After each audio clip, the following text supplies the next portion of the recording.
I want to introduce our next speaker, Kenneth Royce, aka Boston Tea Party, founder of Free State, Wyoming, is a shooting instructor, speaker, and author of 13 books on guns, history, law, politics, privacy, and government. His books are available there if you want to buy those. His Boston's Gun Bible is a classic within the shooting community, and his novel, Malone Lebe, inspired a relocation wave to Wyoming and the inland mountainous West. In 2014-2017, Royce broke out in a new direction, Modules for Manhood, What Every Man Must Know, books that I have read. Great books. Ken's talk today covers why not everything must be a conspiracy and how to avoid falling into a rabbit hole. Know your enemy and give him his due, but no more. Ladies and gentlemen, please welcome Kenneth Royce.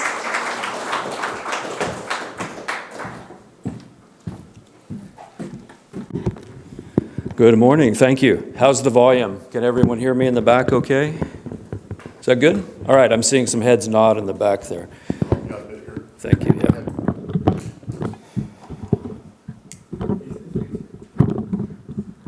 So there are two views of history and reality. There's the accidental view, things just happen and they coalesce and you get a stew of events that wasn't planned that way. The other view of history is that people plan and plot and conspire, which is Latin for to breathe with, conspire, conspire for usually an illegal or nebulous purpose, something against your freedom, against your property, and so forth. I tend to look at history and current events through generally a conspiratorial lens, and have for a long time. And I run with a lot of people who do the same, but they've outpaced me in their conspiratorial views, and especially in the last few years. And it's begun to bother me a little bit because a lot of what they espouse really can't be justified, can't be defended at even the sheerest of research. I mean, just 5 minutes on the internet will dispel a lot of what a lot of people are claiming to be true. So I wanted to revisit this and revisit epistemology, how do we know what we know, and so forth, so that I don't fall down a rabbit hole, because I'm trying to dedicate myself after 32 years of continuing to write books that are based in truth, that are useful and relevant to you, the reader, and so forth, and not turn into a nutcase, which is easy, in my business, because I know a lot of nutcases, and I was at the event horizon and nearly fell into nutcase black hole situations myself. So this is a book that I'm just starting to write. I may call it "And Yet It Moves," if you remember that from Galileo. Just a working title. So, conspiracies exist, but I don't think they're as ubiquitous as we might, or some people might like to believe. A lot of the conspiracies are self-admitted, such as the Federal Reserve Act and the creature from Jekyll's Island. Frank Vanderlip in 1925, I think, gave an interview to the Saturday Evening Post saying, hey, back in 1912, we acted like conspirators. We had to sneak into the rear of the train station, not use our real names, gather aboard the train that was going to what became Jekyll's Island for the conference that designed the Federal Reserve System that was passed the next year in 1913. That was clearly a conspiracy. They had sent a lot of the congressmen who would have voted against it. They'd sent them home for Christmas, donated travel funds, just to have a favorable quorum. So, and then also at the same time, they passed the Internal Revenue Income Tax Act, which I touch on a little bit there. So there are cases domestically of pure admission of, we did something that the public wouldn't like, and we had to be sneaky about it. And I would say that's a definition of a conspiracy. Another conspiracy was within the Nazi state. There was a sub-state run by the SS and Heinrich Himmler to eradicate Jews and gypsies and other so-called Untermenschen. And a lot of the German public didn't know about this. This was a tightly kept secret within the Nazi government. And Himmler himself only admitted it openly once in a speech in 1943 in Posen, Poland. And if you look up on Wikipedia or anywhere else, Himmler, Posen, P-O-S-E-N, speeches, and he said, we can't talk about this, it'll never be talked about this, but it's a glorious chapter, and what I'm talking about is the extermination, the Ausrottung of the Jewish race. And then he gave some details and so forth. And assembled were high up SS people that were running Poland and the Eastern Bloc at the time. So my point is conspiracies can be admitted, and rather brazenly, by the actors themselves. Sometimes you have that level of proof. Not always. Now today, what I'm hearing a lot, especially on my Twitter feed and through my friends, is they've lied to us about everything. Who has heard that? They've lied to us about everything. Okay, who has said that? I've kind of said it a few times. It feels like they've lied to us about everything. I don't really subscribe to the psychological economy and veiled satisfaction of they've lied to us about everything, because I don't believe that all history can be faked. And I don't believe that the enemies of truth are so capable of it, however willing they are. Not everyone is in on it. Not everyone can be in on it, except for the everything is a conspiracy theorists. Whatever great level of distrust of government and media is indeed warranted, citizens must still be intellectually and emotionally able to discern what is likely true or false. This is the kernel of what I want to talk about today. C.S. Lewis had a really good thought about this. And he was talking about philosophy just going so recursive and nuts that it can't explain anything after a while. And he said, you cannot go explaining away forever. You will find that you have explained explanation itself away. You cannot go on seeing through things forever. The whole point of seeing through something is to see something through it. It is good that the window should be transparent because the street or the garden beyond it is opaque and can't be seen. How if you saw through the garden also? It's no use trying to see through first principles. If you see through everything, then everything is transparent. But a wholly transparent world is an invisible world. To see through all things is the same as not to see at all.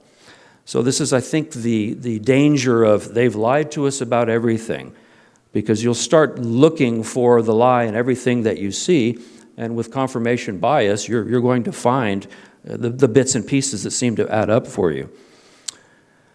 The problem with the everything notion is that it rapidly creates closed minds, especially through confirmation bias. Thereafter, one is always looking for hidden motives behind even provably random events, and an emotional state of high alert takes over. It colors the believer's psyche about all else due to such a lens that is all that is seen through it. Not only are all politics suspect, I'm sympathetic to that, but then science. This is what started bothering me. And then basic math principles, and then finally general powers of observation and reasoning. The flip side of they've lied to us about everything is all conspiracies are BS, which I don't think is true either. To deny the existence of any conspiracy is the opposite extreme, and I think the most sensible and defensible position is they've lied to us about many things. I think that's a good umbrella to start with. On Twitter/X, I recently discovered a self-described recovering conspiracy theorist For some 15 years, he gorged himself on videos by Jordan Maxwell, William Cooper, whom I knew, David Icke, whom I've met, and Alex Jones, whom I know of. This fellow's risk was he may have swung the pendulum too far from one extreme to the other, because now he's almost saying all conspiracies are BS. So the trick to all this is separating the wheat from the chaff. I like Thomas Jefferson's newspaper story classifications. He had 4 ways or 4 folders of how to put in what he saw in the newspaper. There are truths, probabilities, possibilities, and lies. And I think that's a good place to start as you assemble more truth about what you just read. Dr. M. Scott Peck, People of the Lie, a good book, lately deceased, unfortunately. I like what he said, that we must have an ongoing dedication to reality at all costs. I think that's the best way to live. And it may be painful in the short term to learn of a truth that is uncomfortable for you. At least you're over the cost of learning that truth, and you can resort yourself out and live more authentically with that new truth. Jordan Peterson, who I have a great amount of respect for and enjoyed seeing him once in the States, he said something very interesting. He said, "You will have faith in something. Now, it might be a multitude of contradictory things, which just makes you a polytheistic pagan, but there's no non-faith root." And then the question emerges, what would a wise person best have faith in? And I think it's the truth, partly because how are you going to orient yourself to the world with a false map? How's that going to work? I could almost impersonate him, but I don't want to seem like I'm making fun of him. It's not going to work. And you might think, well, I can falsify it now and then, take a shortcut. It's like, no, not without falsifying your relationship with yourself, not without polluting the well from which you draw water. That's not how it works. Truth, however, does not come easily because truth is not in the perceived best interests of many. Truth will actively be withheld from you in life. Expect it. People will usually do so to avoid short-term pain. Truth withholders haven't long-term time horizons. This is something I've concluded. Withholding can be accomplished by acts of omission, avoiding truth, and commission, deception. And the worst withholder of truth will usually be, say it with me, yourself. There is no better liar to yourself than you, because you trust yourself so highly. In a way, we are all more of a potential danger to ourselves than others, which is a harrowing notion. As Ayn Rand said, watch your premises, check your conclusions, which I think is good, snappy advice. So, now we get to perception versus perspective. Everyone has perception, but too few have perspective. Falling for silly conspiracies, although not all of them are silly, is usually a result of perception bias, which easily triggers confirmation bias. So what is perception? It is subjective. It's what you believe you see. It's what you believe you understand about something. Your 5 senses plus your emotions combine for your own perception. While perception may be correct, it's often greatly in error and sometimes completely wrong. There's a quote by a Harvard business professor. I like this. I wish I heard this a long time ago. It would have saved me a lot of grief. All ambiguous behavior is interpreted negatively. You think it's about you. A good friend doesn't call you back and you begin to wonder if he's mad at you. You're not invited to a party and suspect they don't like you. Often the reasons had nothing to do with you. One time years ago, I was visiting my father and set up a date with a girl that I wanted to get to know, and she said, "Yeah, call me and we'll, pick a time and all that." So I called her, and the phone rang and rang and rang and rang, and no answer. So I felt blown off. And then I found out a couple of days later that her apartment complex had burned down, and so she sort of had an excuse not to go out on a date or answer the phone. Perception is a single source. It is inherently limited. Would you wisely believe a vital news story based on just one source of information? No, yet we often believe our senses and emotions because they're our own, but that doesn't change the single source limitation. Then we cling to our perceptions because they're subjective and emotional. We defend them vigorously because we feel so connected to our own perception. It's natural, but it's rarely wise. As I wrote this just a few months ago, Princess Catherine of Great Britain announced her own cancer diagnosis. And someone, we were talking about that, and someone said, they probably just want to get rid of her just like Diana, was the reflexive notion of a very dear friend. But to her credit, she at once followed up with, I have no evidence of that, I'm just speculating. So whenever you notice yourself having an emotional reaction, whether it's belief or distrust, positive or negative, to something, try to instantly recognize that such emotion stems from, likely, your own limited perception. The only time to trust your gut, really, is when you're in possible immediate danger. If a person or situation feels off, if the neck hairs are standing up, beware, leave. Figure it out later if you can, but meanwhile go. Your downside, if wrong, is low, but if you're right, it's infinite.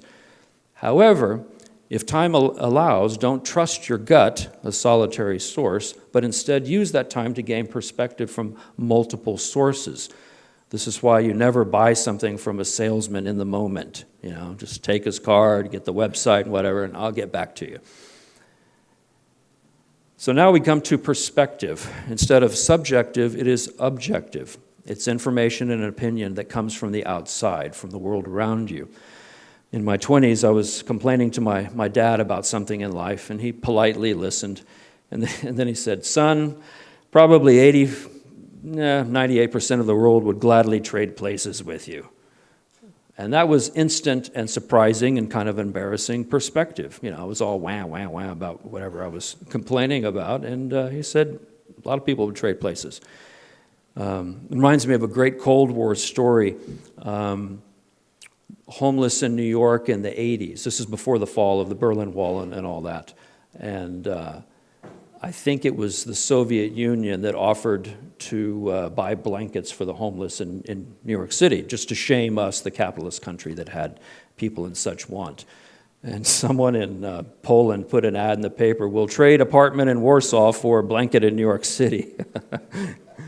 So he had a better perspective of what was going on. To lean on perspective is to heed limitless outside facts, whereas to lean on perception is to heed only yourself. This is why considerable research is vital. Hearing opposite opinions is so very important. As Kipling said, I keep 6 honest, self-serving men. They taught me all I knew. Their names are what and why and when, and how and where and who. The best way I can explain the difference between perception and perspective is to imagine yourself watching a magic trick.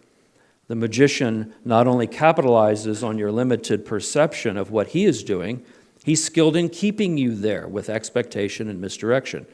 He has a perspective you do not have. He intends to trick you and watches himself doing so. In fact, you know he's trying to trick you, but you've got such overconfidence in your perception to see through his attempt.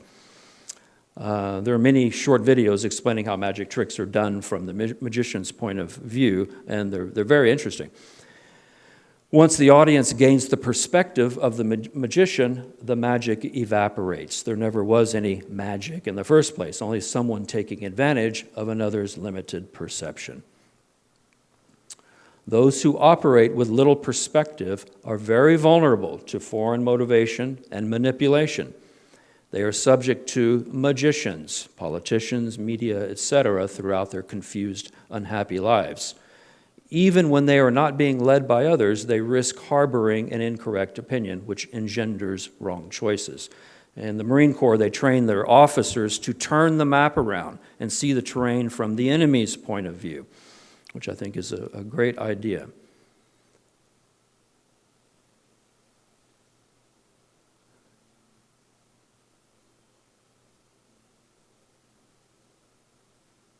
The wisdom in trusting.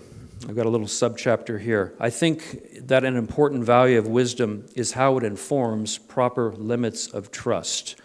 The peasant, once cheated in the marketplace, never again trusts a salesman. Reminds me of that scene from Cryptonomicon, from Neil Stephenson's book, where he's talking about this contract is so intense, and you better be as smart as Johann Carl Friedrich Gauss and savvy as a half-blind Calcutta bootblack, and you should have the ability to take care of yourself as the average nuclear missile submarine commander. This document is intense. This warning is necessary because once, 100 years ago, a little old lady in Kentucky invested $100 in a dry goods company, which went belly up and only returned her $99. Ever since then, the government has been on our asses.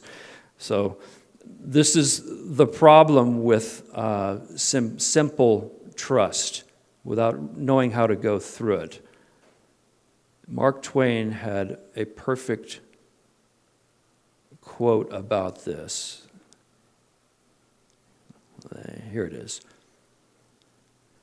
We should be careful to get out of an experience only the wisdom that is in it, and stop there, lest we be like the cat that sits down on a hot stove lid.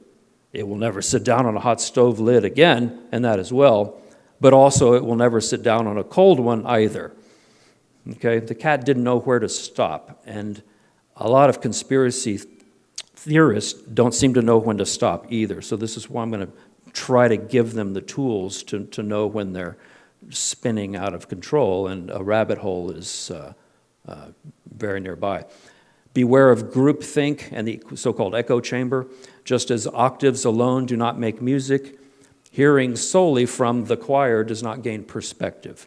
You have to listen to your enemy, whoever they are. You have to listen to the other side.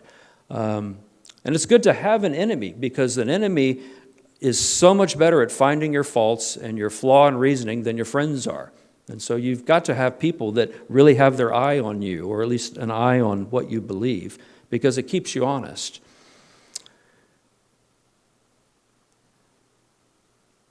The best way to understand truth that human beings have found out so far is the scientific method. And this is, as many of you know, ask a question, do background research, form a hypothesis, mold it again, test it with an experiment, analyze the results, draw conclusions, accept or reject the hypothesis, report the results, and you keep refining whatever you're looking at. Science is not knowledge, but a way of critical thinking that increases our body of knowledge. The trick to learning what is true is having a reliable means to discard what is not true.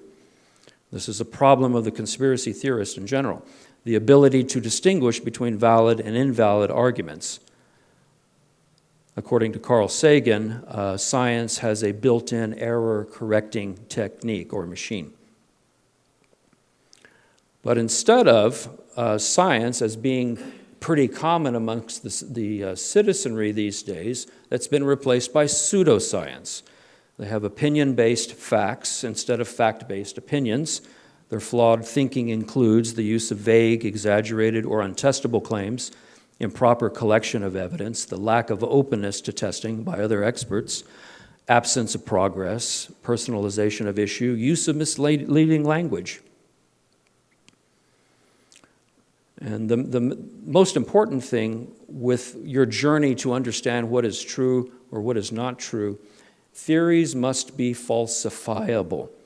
It doesn't mean all theories must be false. It means if they are false, you can prove them to be false. And if it doesn't have a chance of being proven wrong, it's not worth believing, right? You could have a whole philosophy out of, Pluto is made of orange sherbet. We don't know. We doubt that it is made of sherbet at all, much less an orange sherbet, but it's unfalsifiable. We don't have probes yet at Pluto scanning the material there.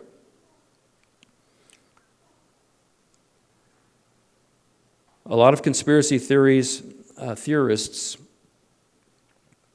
they'll make darn sure there's no way to paint them in a corner, to box them in logically. They'll have excuses for anything. For example, the moon landings were faked by NASA. And then someone says, well, if so, then the Soviets would have exposed NASA.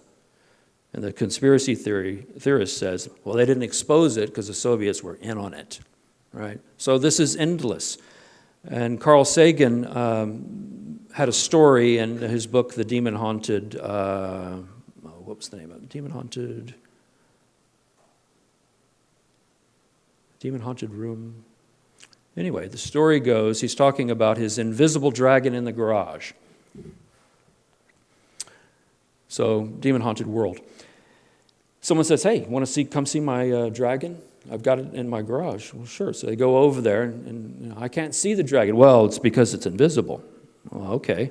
Why don't we sprinkle some flour on the floor and see the evidence of his footprints? Oh, he hovers in the air, right? So he's not going to leave tracks in the ground. Huh, okay. Well, we can have a thermometer and measure the heat, increase of the room as he roars with fire and all that. Oh no, he has a heatless fire, this dragon, emits and so forth. And so Sagan goes, now what's the difference between an invisible, incorporeal, floating dragon that spits heatless fire and no dragon at all? And he's right. And a lot of conspiracy theories get to that point. They get silly.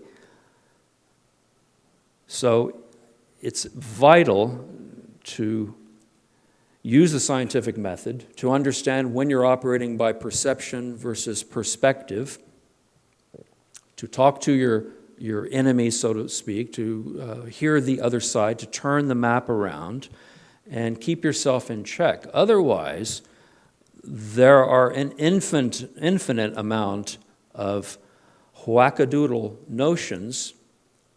And there's a flavor for everyone. It could start with flat Earth. It could start with, NASA lied to us about everything. Most people that deny the moon landings aren't aware that there were 6 moon landings, not just one. They think there was, just one that was fake. There was actually 6 over, 3 years? So, I've divided up a lot of things into quadrants. There's history I believe. There's history I question. There's history I call BS on. There's science I believe, science I question, science I call BS on. And there's conspiracy theories I believe that I question or that I call BS on. So a lot of my friends that have heard about this book and me talking about tightening up your knowledge base, they're like, we're losing you, Ken. You used to believe all these things, and now what conspiracy theories do you believe? They'll often do that. Okay, I'll start with those. Public education was intentionally to dumb us down. That was the goal. It just didn't happen that way. Bureaucracy just didn't coalesce to ruin public education. John Taylor Gatto has nailed that issue in a coffin and put it to bed. They definitely wanted a stupid, servile, non-thinking, not abstract thinking citizenry. Another conspiracy theory, the Federal Reserve Act and income taxation. Those two went hand in glove on purpose. CIA had an MK Ultra mind control program. That's pretty well established. Cover-up of the COVID origin. I think by now it's pretty obvious there has been a cover-up. It's also pretty obvious that it likely originated from a lab, and they knew the adverse effects. I'm not sure that they designed the COVID virus on purpose as a bioweapon. I'm not there yet, and I'm not saying I will get there. But the cover-up is for real. Another conspiracy theory, open borders, which we're having in the United States, maybe also in Canada, to later amnesty illegals as voters. This is going to flip-flop the democratic structure of the state. It's going to bake in the cake a generational kleptocracy, people voting for a living versus working for a living. And I think that's intentional. A lot of globalist leaders would really love to see a global population down to 500 million. Enough of them have admitted it. I think they would like to do it. And I think a lot of health issues are actually kind of sly components of a syndrome. What they would like is all of us to reach 65, having paid those taxes, and then die about 6 months later, collecting no pension, no Social Security, being no drain on the national health system and so far. I think that's what they want. Conspiracy theories I questioned. Pizzagate. Anybody remember Pizzagate? From years ago. I think it was partially true. There were some really creepy weirdos that were just oddly and disgustingly focused on children, and they had very disturbing photographs and memes and so forth. And when that became publicized, they all went private, all went dark. The overwrought portion were, tunnels under Pizzagate connecting all through D.C., and this is where they traffic children and so forth. I think that just went nuts. I question if there's such a ubiquitous Hollywood use of adrenochrome. I think there's something to that drug and the weird high it gets the user. I don't know if everyone's on it in Hollywood. The one I really question is Tartaria. Anybody heard of Tartaria? That's getting pretty outlandish, and it is a prime candidate for something that is not falsifiable. Well, when was this built? Well, we can never tell because they built it so long ago and it was destroyed. And you'll never prove it either way, so that's why I would be careful about it. Conspiracy theories I call BS on. I just read a book, an embarrassing book about how Amelia Earhart spied on the Japanese, didn't fly towards Howland Island, but actually truck, and was captured by the Japanese. And one version has it that she was executed, another she survived, and she's now was living as another woman in Connecticut. And this author pestered this poor woman in Connecticut that she had to sue him. And the book was withdrawn. It's a big book. Amelia Earhart Lives. And this all came about was he met this woman who was a former aviatrix, a flyer, and he thought, she looks a lot like what Amelia Earhart would look like today. There is a lot of that in conspiracy theories, especially with Sandy Hook, photos allegedly showing children that were killed, 10 years later, they're singing together in the choir or they're at the Super Bowl and all that. And it's easy to, have a picture of a 5-year-old child and a 10-year-old child and see some resemblance and say that's him or that's her. They do this with the Columbia astronauts. Was it the Columbia in 1986? The shuttle that crashed? It was Columbia, wasn't it? Challenger, thank you.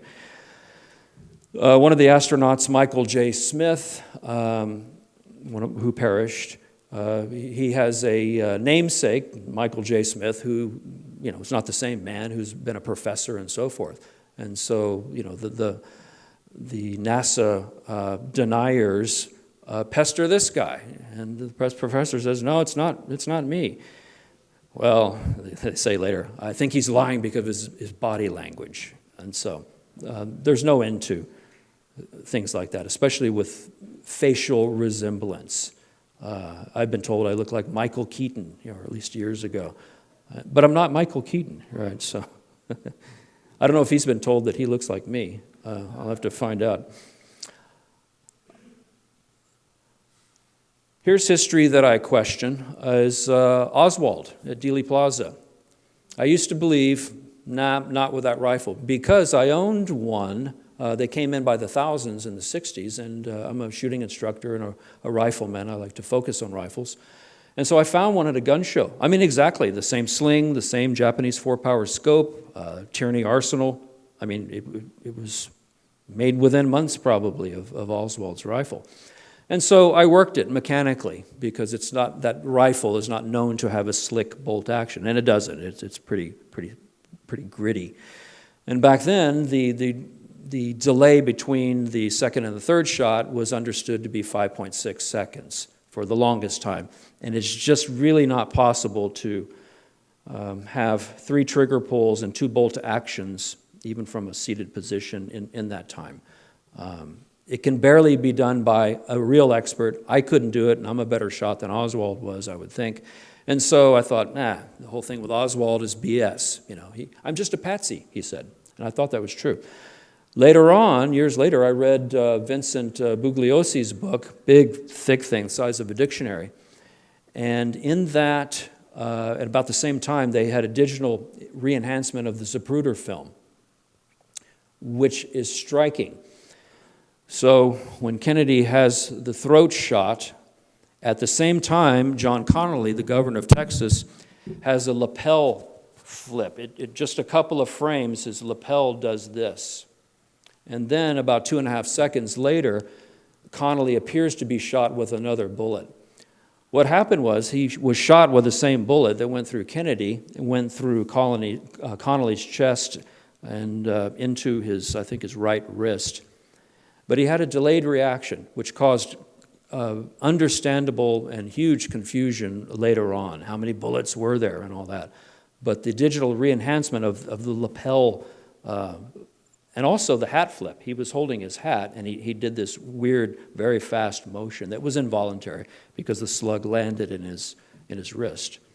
So that changed the interval between the second and the third shot from 5.6 seconds to 8.2, I think, which is completely doable, even by a mediocre rifleman. And Oswald missed one of the three shots, so I changed my view. I got more perspective about something that I was pretty sure about, and changed my view that Oswald was there pulling triggers. Now, I don't know about a cover-up. I don't know about other shooters, etc. I don't know if the Soviets were involved or the mob or whatever.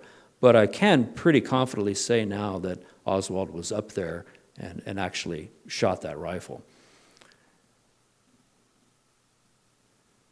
Here's a great conspiracy theory that I think many of y'all love and hate. The Iraqi dinar revaluation. Anybody hear about that nonsense?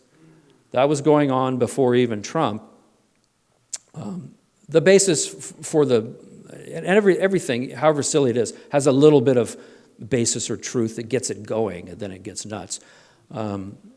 When we freed Kuwait, the Kuwaiti dinar bounced back in value. And so the theory is the Iraqi dinar can do the same with our help. And then it became something Trump was going to do. This became part of the QAnon constellation of beliefs.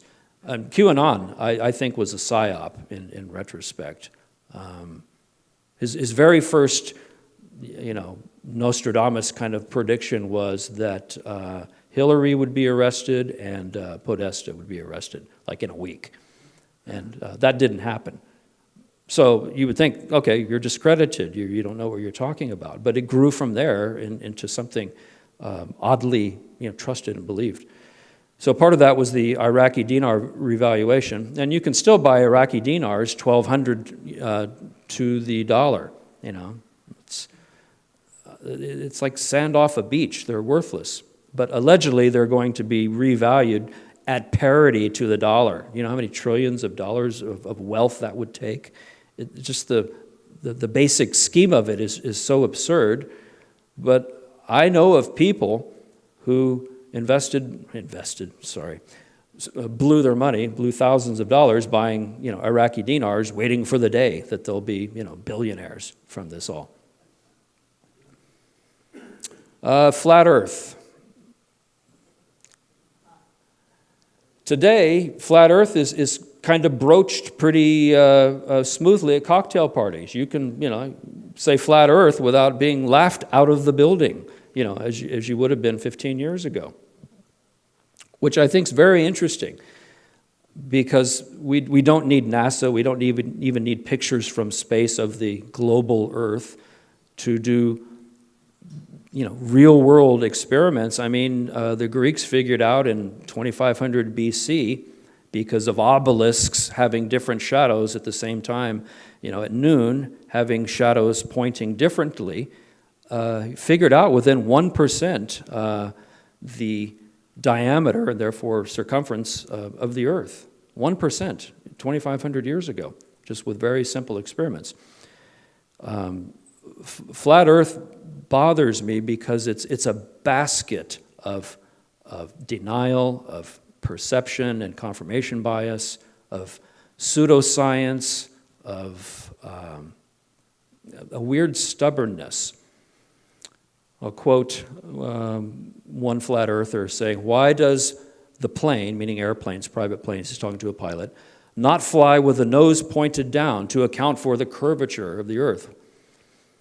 And one fellow says, "I own my own plane. I fly it a lot. I'm also an engineer and a scientist." So here's some real perspective. And he says, "I have a rare combination of capabilities for answering this question. But first, do you really want to understand the answer? Or are you here to be a public moron for laughs, or are you willing to learn?" And so the flat earther says, "I'm supposed to applaud you. Sorry, I'm not impressed, bud. You just can't grasp basic elementary principles and refuse to think outside the box. And you accept everything besides the indoctrination you've been told since birth on the place we all live." It's a haughty, reflexive dismissal. This is where you don't want to be, regardless of the subject. You don't want to be challenged and just, "Oh, you're nuts. You don't know what you're talking about," even though you own a plane, fly a plane, and you're an engineer and a scientist. You want to go, I hadn't heard it that way before. You've given me something to think about. I'll look into it. That's where you want to be. I've got a lot about flat Earth here, so I'm not going to go on and on about flat Earth. Their biggest trouble is the southern hemisphere. That completely just unhinges their whole theory, their map. They say that it's impossible to fly direct from Australia to South America. It's done every day. You can book a flight right now. Perth, Australia, and Rio de Janeiro, about 12, 13 hours apart, shouldn't have sunshine over them both at the same time, but it's verifiable, true. You can go online and see what the weather is in both cities at the same time.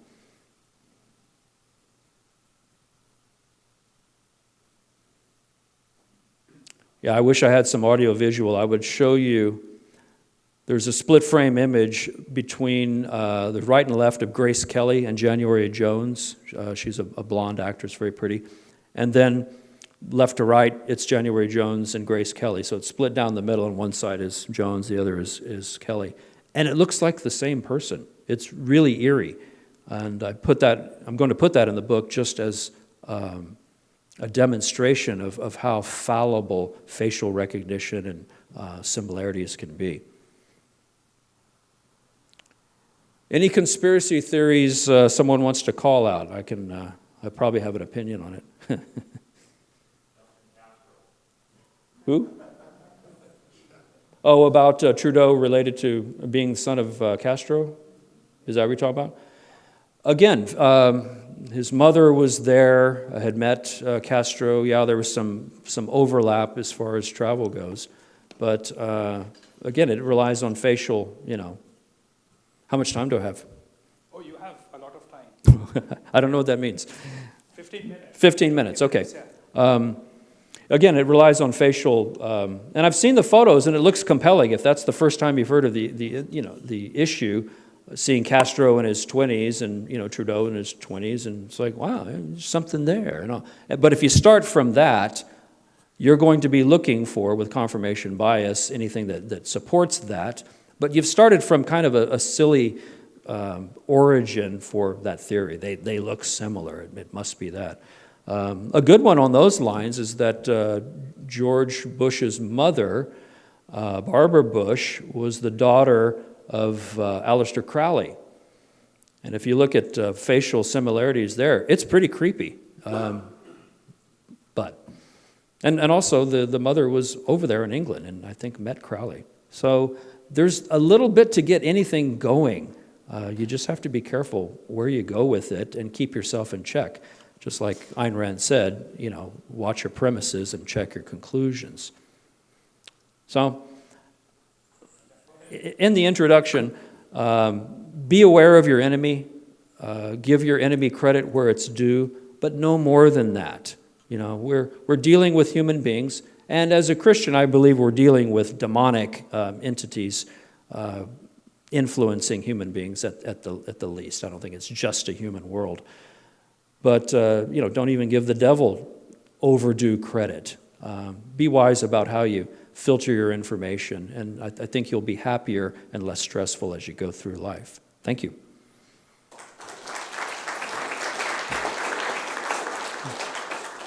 Yes, sir. You asked about questions. Some people telling that we have evidence that official government COVID statistics are falsified, that means overstated dozens and hundreds times. And some kind of explanation we have here. Should we request public investigation of the official COVID statistics? What's your opinion? Oh, well, I mean, Juvenal said, who will guard the guardians? How do we trust an investigation? Who's in charge of the investigation? You and me. I'm free on Thursday. Okay, let's talk about it. Yes, sir. Okay, they're handing the mic around if you have a question. That way it gets on the tape. Go ahead, sir. Yeah, I can't recall, but did you talk about 9/11? Oh, yeah. I'm a pilot, so I'm not an airline pilot, but a private pilot. There are aspects of 9/11 that make me uncomfortable. I usually focus my research on Flight 77, the Pentagon plane. I think it's bizarre with the 20 or 40 cameras that are around the Navy Annex and the Pentagon and on the flight path of what was said to be Flight 77. We haven't seen a single video of that yet, except for 5 still frames from a parking lot robot camera, which doesn't, in my mind, quite show a 757. 9/11 disturbs me, but you could spend your lifetime just on 9/11. So it's something that I had to stop doing. Because, okay, what do I do? Let's say I find out the truth about 9/11 to my satisfaction. What do I do about it? I've become very utilitarian about, what's the use of this if I do, understand it, if I do it. 9/11 for Truth is a good site. They've got engineers, architects, pilots, a lot of pilots. I mean, high time, 30,000 hour airline pilots and military pilots. They're calling BS, especially on the near perfect circle, the 330-degree, descent of that plane into the strongest portion of the Pentagon, instead of just not even having to descend, but from 8,000 feet, just flying into the A-wing where the Secretary of Defense is and all that. That's how you would plow into the Pentagon, I would think, with just basic research. But this very skilled maneuver, and then ending up just a few feet over the lawn, and it's hinky. The Flight 93, Let's Roll, the so-called rescue by the passengers, at least attempted rescue. We haven't heard the actual tape of that, of him calling Verizon and talking to Mrs. Jefferson, who is a supervisor. Please tell my wife this. I mean, just patch her through. You're the phone company. He wants to talk to his wife.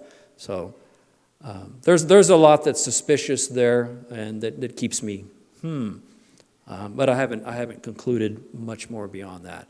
I don't take the government's complete word at it. That's for sure. Yes, sir.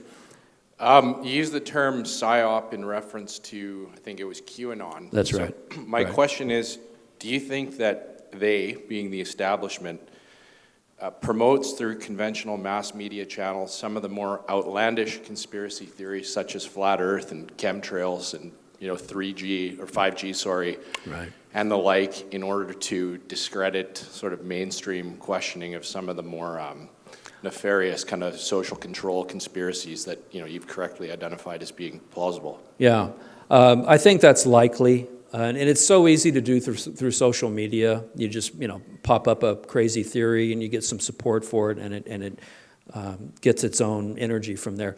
Chemtrails. There is such a thing as atmospheric spraying from airplanes to alter the weather. That exists. There's a patent for it. It's done. But now chemtrails, every contrail, now is a chemtrail. There's no such thing as an innocent contrail anymore. There they go again. They're playing tic-tac-toe just to mess with us in the sky. And I know just from being a pilot and understanding aviation that there'd be only two ways to do that in such daily ubiquitous fashion. One would be to outfit all the airliners with their own nozzles and tanks and control systems and all that, like a crop duster, where there's no evidence of that at all. The other way, theoretically, is add something to the Jet A fuel, that goes through the engines and becomes, the nasty aluminum and barium and so forth. And that wouldn't be allowed just because you can't add stuff to fuel of certified airliners. Someone would complain years ago about that. It's just not possible. And especially with a smartphone and the right software, you can point up to pretty much any plane in the sky, a jet, and it'll tell you that it's American Airlines Flight 137. It'll tell you, or in some military planes and all that. Now some of the chemtrail people have gotten themselves in such a dither about this. They're saying, it's time we deal with these pilots because they're killing us. It's time to find out who they are. They got to land, right? They can be identified. We need to go to their homes. Some of them are going that far because they're very upset with what they think is the slow poisoning of themselves. Yes, sir. What do you think artificial intelligence could be used for? I mean, for example, I can go find a recording of artificial intelligence having Frank Sinatra sing Bohemian Rhapsody. Right. I mean, now Frank never sang that, but I said, boy, this is kind of cool. Right. But you can also use this for very nefarious purposes. Sure. Fabricating evidence or framing people for crimes. Right. Yeah, even if the frame up is proven, every lie leaves kind of a slime trail, behind it that never washes away. Someone that's falsely accused and then is justified in public still has the stink of the lie about them. I think he did molest children. I think maybe it could be true and all that. They never get over that. The thing with AI is very disturbing, and it was forecasted in a book called The Media Lab. And he said at some point, in some court, someone's going to object to a video or a photo as evidence because, Your Honor, we cannot know if that's true or not. And so that person, that author, thought that old-style film, for photographs and videos would become a courtroom standard of evidence because it could be more trusted than digital. Yes, sir. Yeah, you haven't talked about climate change, the crises, right. The hoax. Yeah. Of course, there's something called climate change. It's cold in the morning, gets hot in the day, and gets colder at night. Climate is cyclical, and it's cyclical through the eons. We're actually coming out of a little ice age. And, to claim that climate change is almost entirely anthropogenic, human caused, is completely debatable. And that the climate change is severe enough, the greenhouse gases and the temperature rises severe enough to be worried about, is also highly debatable. But what it gets them is the carbon tax. It's, I think, what they want, global carbon tax. And basically the UN has a way to tax and regulate people on its own for the first time in its life. And so I think that's part of the reason behind it. Yes, sir. So you say you've changed your opinion on the matter of the JFK assassination?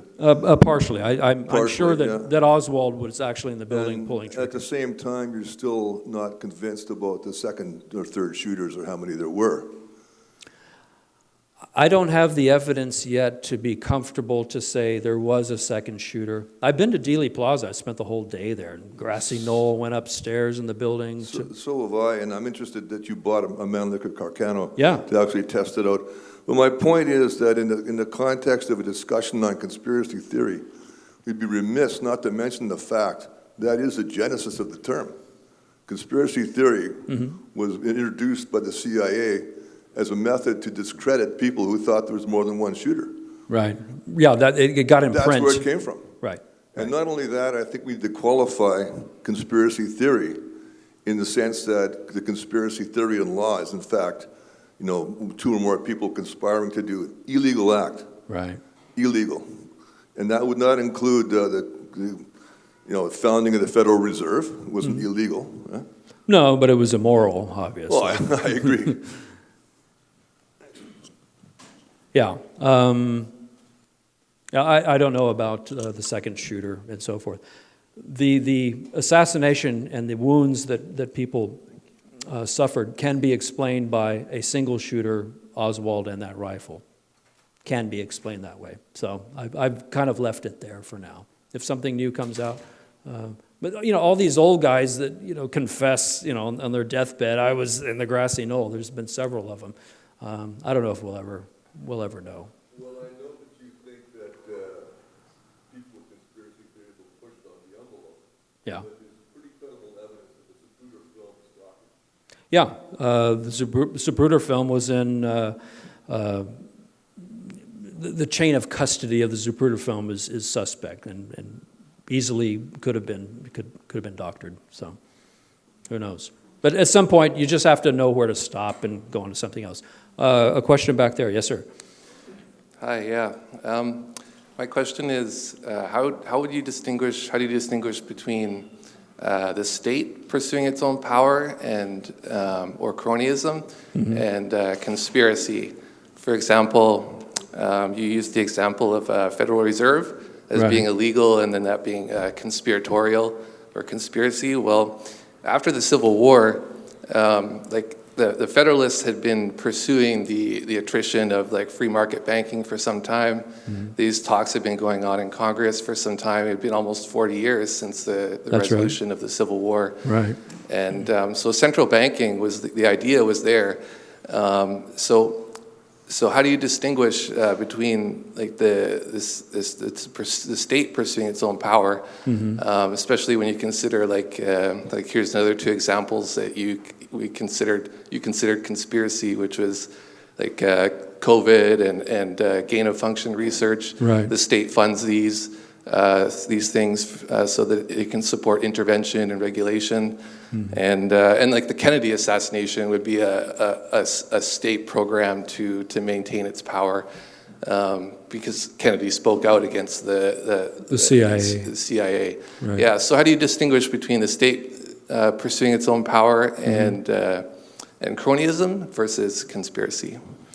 Well, the state is an abstract to some sense, and it's made up of people with agendas, often a common agenda. So there's a lot of overlap, obviously, between the natural growth of the state and bureaucracy for its own sake, and people behind it perhaps pointing the state in the direction they would like to see it go for their own benefit.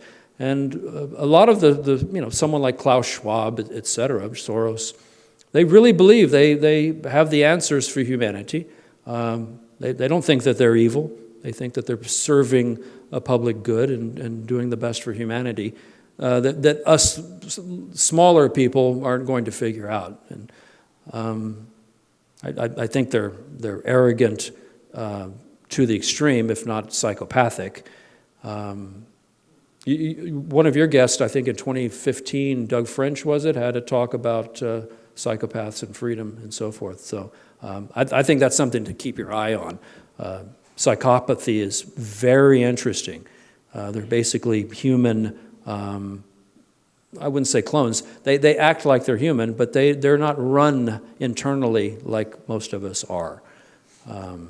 They don't have limits of what they will do. Most of us do. Yes, sir. Hey, Jim. Hey, Ken. I found myself wondering what a conspiracy was, so I'm going to use my own definition, which would be lying by the government, in this case, the federal government. And I think you kind of would go along with that to some extent. So I wondered what your premise of your book is, because if it's to highlight the lies that are occurring by the federal government, which I think is an acute problem, I wonder if you do a disservice by addressing some of these frivolous cases rather than just addressing things that are real. Like to give the frivolous things airtime, Yeah, you know. exactly. Well, if the book is not going to be necessarily just about, I believe in this conspiracy theory and I don't believe in that one. I don't think that would be very interesting and helpful. What I want to do is help give the reader the tools to decipher, you know, the stimuli that they're bombarded with, the theories that they hear. You know, because, you know, some old lady is going to believe, you know, after her nephew says it and the neighbor says it, that we never went to the moon. And, you know, because she trusts the nephew and the neighbor. And I want to give her, for example, the tools to go, well, there's a lot of evidence that, you know, supports the fact that we did go to the moon. So, yeah. WF involvement in the virus. I don't know. I haven't done a deep dive on the coronavirus. There's some shady people in there with vested interests. The guy with EcoHealth is one that I think is a very bad guy. It certainly seems to overlap with some of the goals of the WEF. In anything that gives government more control all of a sudden because of this, you know, because of fill in the blank, should be very suspiciously looked at. Who benefits? Cui bono? That's the question to ask when you see current events. Kenneth, Royce, thank you very much. Thank you, Jay. All right.